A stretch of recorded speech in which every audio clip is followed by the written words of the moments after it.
So we now have this notion of iterative algorithms. Very powerful tool. Thinking of things in terms of loops is a natural way of thinking of problems. But there's another way of thinking about problems. And let's go back to that idea of doing multiplication by successive additions. Here's a different way of thinking about this computation. This basically says A times B. Well, that's the same as taking B copies of A and adding them together. But I could also think of that as saying that's the same as taking A and adding it to whatever I get by doing that accumulation of B minus 1 copies of A. Now you're going, oh, come on, this is pretty simple. You're just playing games here. But I'm not. There's a really important point here.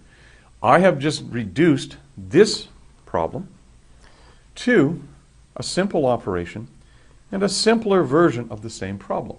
And in fact, what is this piece here? That is exactly the same as A times B minus 1. Aha! That's a simpler version of the same problem. I've now thought recursively. Sounds like a highfalutin term. It's really not. It says I have taken a problem and I've essentially said, let me reduce this problem to a simpler or easier version of the same problem plus some operations I know how to do. And so I've reduced the idea of multiplying A times B into a simpler problem.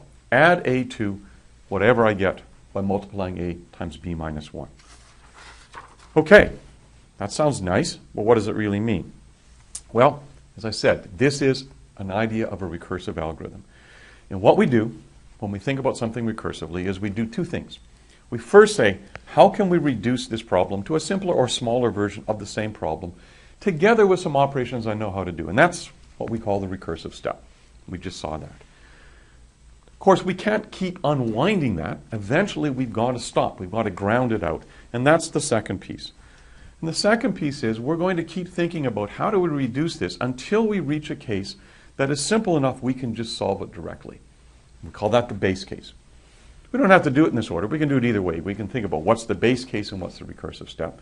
But these two pieces are important.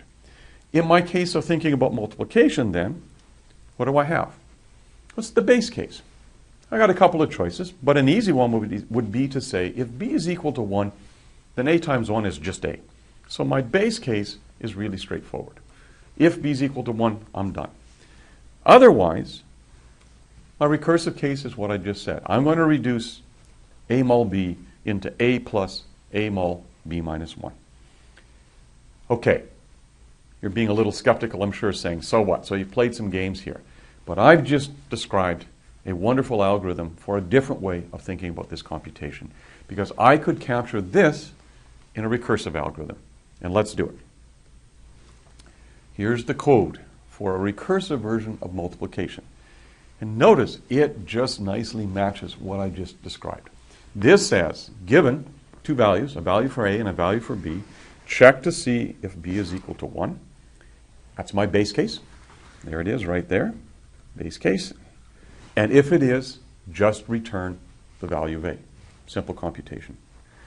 Otherwise, I'm going to call the same function with a simpler argument. I'm going to do recursive mul again on A and B minus 1. And when that computation is done, it's going to give me back a value, and I'm going to return that value added to A. And there's my recursive step. Nice, simple code. Let's check it out, make sure it does the right thing. I go over to idle. I've got a definition of that right here, and I load it up. And let's try the same thing. So if I do recur mul, see if I can type, which I will, on 3 and 5. Okay. And if I do recur mul on 26 and 35, it's giving me back the same answer. And notice it's also giving me an answer, which may be worrying you as you look at this definition of the code. So, in the next segment, let's look to see why does this do what it does. But the key thing to see here is this idea that given a computation, I'm going to break it down into a simpler version of the same computation, plus some things I know how to do.